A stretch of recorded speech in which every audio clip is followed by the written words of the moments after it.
Today on the Tiger Lacrosse Report, I'll be joined by head coach Sean Nadelen to discuss the Tigers' CAA victory over UMASS. Get ready, Tiger fans. The Tiger Lacrosse Report starts now.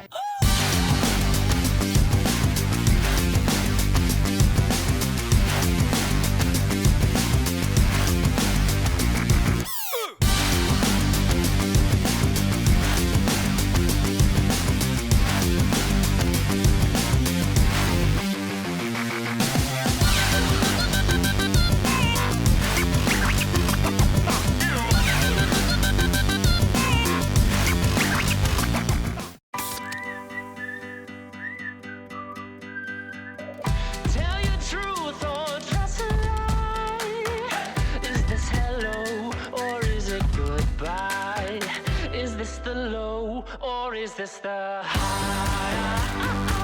Just let it go toward the right. Without the low, there ain't a high.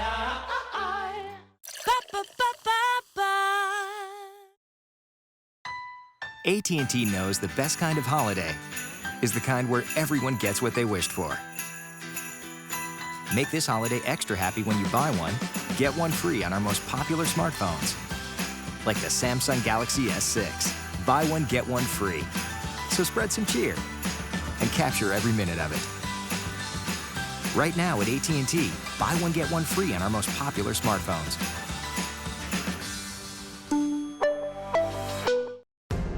How long does it take to change the game of basketball? Days, years, decades? How about 0.4 seconds? All of a sudden, big ain't so big no more. Small ain't so small. The step back three is the new dunk. Follow through is the new poster. Range is the new hang time.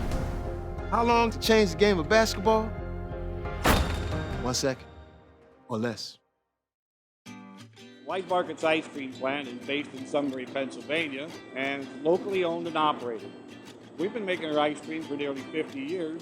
We create roughly 70 flavors of ice cream right now. We use local ingredients, especially our cream, which is from our milk plant. The cream is what gives our ice cream a rich and creamy texture. Now, together with our customers, we've created a product called Peanut Butter Indulgence, which will be coming out this summer.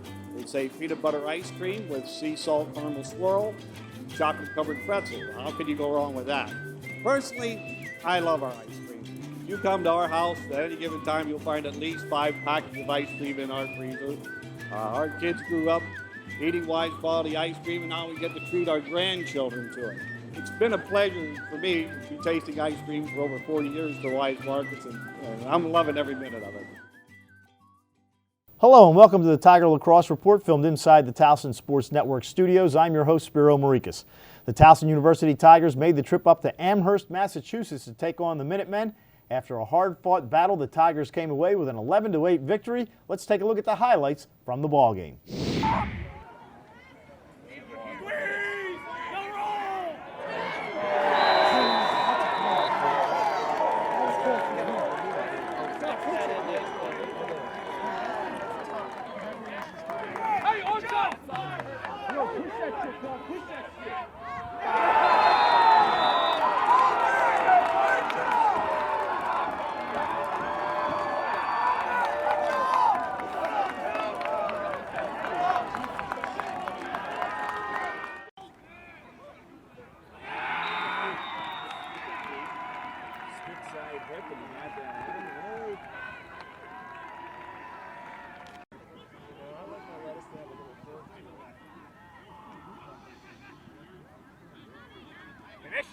Good shot, nice!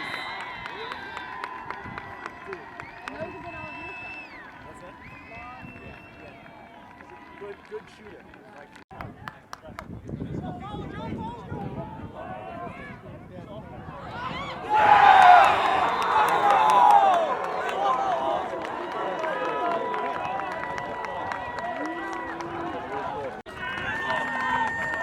Last time, I think it was me by the time I got to it. I went to one. It's on roll! It's just in it! Push the ball! I guess Oh, look at that.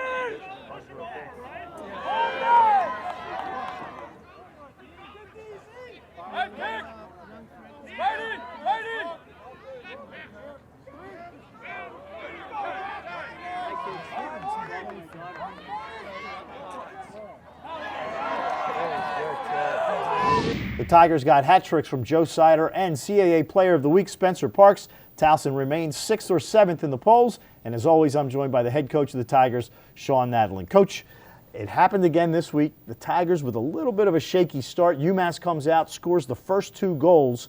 What were your thoughts in those first 3 or 4 minutes of the first quarter? Yeah, the defense wasn't on point, right off the bat, and that was a little frustrating, knowing that UMass doesn't do much to trick you. They go out, they run their sets, they are who they are. I was a little upset that our defense wasn't as focused and dialed in as we needed to, but on the flip side, I was happy to see our offense play well throughout that first quarter, especially Joe Sider and Spencer Parks come out of the gates and playing well. So, Ben McCarty got us going, but I was a little concerned with our close defense at that time, which, luckily hasn't happened much throughout this year. You led 4-2 after the first quarter, so you scored 4 straight goals after UMass scored their 2, but then they come back and they outscore you 4-2 in the second quarter, so it's 6-6 at halftime. And Hunter mentioned it on the air. You could have taken those 6 UMass goals, and they probably weren't a total combined 18 yards outside of the crease. Why were they getting so open down low? It was just inefficiency within our close guys, not being able to make the plays they were in position to make. Losing guys inside, Haggerty. It's hard to lose that guy. He's massive, and to kind of not keep your eyes on him, it was frustrating. And they did a good job. They forced some passes that a lot of teams, don't look to make, inside to the crease. It wasn't that those guys were, completely open and there wasn't anybody around them. They had to make plays with guys near them and guys checking them and stuff. So it was frustrating that the passes got in there, but we kind of broke it down, and I think 5 of their goals, came basically within a yard or 2 of the crease, and that's something we don't want to be known for. So we're addressing that in practice this week, and obviously it was something that was a little bit of a misnomer, but something we got to correct. All right, your last 2 games before the UMass game, you were tied 3-3 at halftime and came on with a big burst in the second half to win easily. This time wasn't quite as easy, but again, you outscore your opponent in the second half. 6-6 at halftime, you win 11-8, so 5-2 advantage in the second half. Obviously, whatever you said at halftime worked this week and in the prior weeks. What do you think it's been that has made you guys such a good second half team? I think because we haven't played well in the first half, so you can only usually go up. It's like starting out in. You could go down. You could go down, but I think with regards to the level that we play and are used to playing, the fact that we've started a little bit slow, either offensively or defensively or as a team, in the past couple games, for us it's only an opportunity to go up if we get refocused, get dialed in, and come out the second half with a lot more energy and a lot more excitement. And I think that was a little bit of the case against UMass. Close defensively, we were very out of sync and didn't do good things, specifically a couple guys. And, just simply talk to those guys. They've earned the ability not to, I didn't have to jump down their throat. We didn't have to lose our cool on them, just simply, hey, whatever's going on, whatever's happening. I was like, the way for us to correct it, we got to communicate more. Everybody's got to be on the same page. We got to fly around, get used to, get back to playing Towson lacrosse defensively, which was really the adjustment that needed to be made. Offensively, nothing too much. But it was good to see the defense come out in that second half. Jack Adams lays a guy in the ground, forced UMass to call a timeout because we're swarming them all over the place and they need to retain possession. So we saw our defense, respond. We changed the matchup, which we thought we needed to do, and I think that paid out dividends for us. And it was good to see the defense respond the way they did. On the offensive side, obviously, when you get 3 goals from 2 of your attackmen, the attack is working well. The first midfield, second midfield had contributed greatly to this team this year, but this was a game for the attack on Saturday afternoon. Was that something that you guys were anticipating going in, or just the way it worked out? Just the way it worked out. I don't think sometimes you get a feeling that, a close defense or a long stick, the rope unit on another team is pretty strong, and it might be tough to generate goals against them. But for us, running the type of offense that we do, moving the ball that we expect to do, and dodging hard, you never really know when the goals are going to come. There's going to be opportunities for everybody. It's how do you capitalize on them. So you saw, Ben have pretty good success, in the first quarter.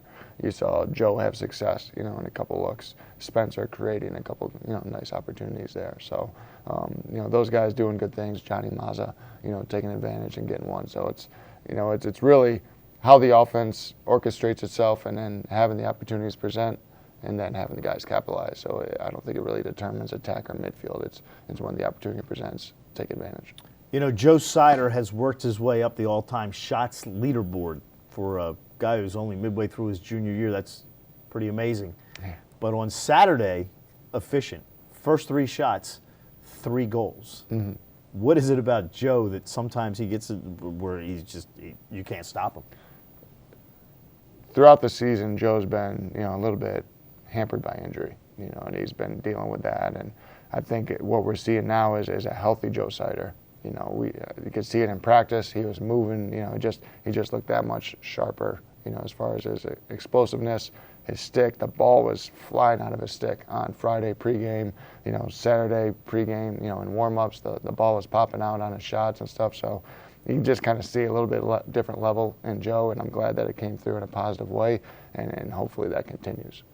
We hope it continues on Saturday, because the Tigers are back in CAA action against the Blue Hens of Delaware. Be on the lookout for our next episode of TowsonTigers.com or the Towson Tigers on YouTube, where Coach Nadelen and I will preview the game against the hated Blue Hens.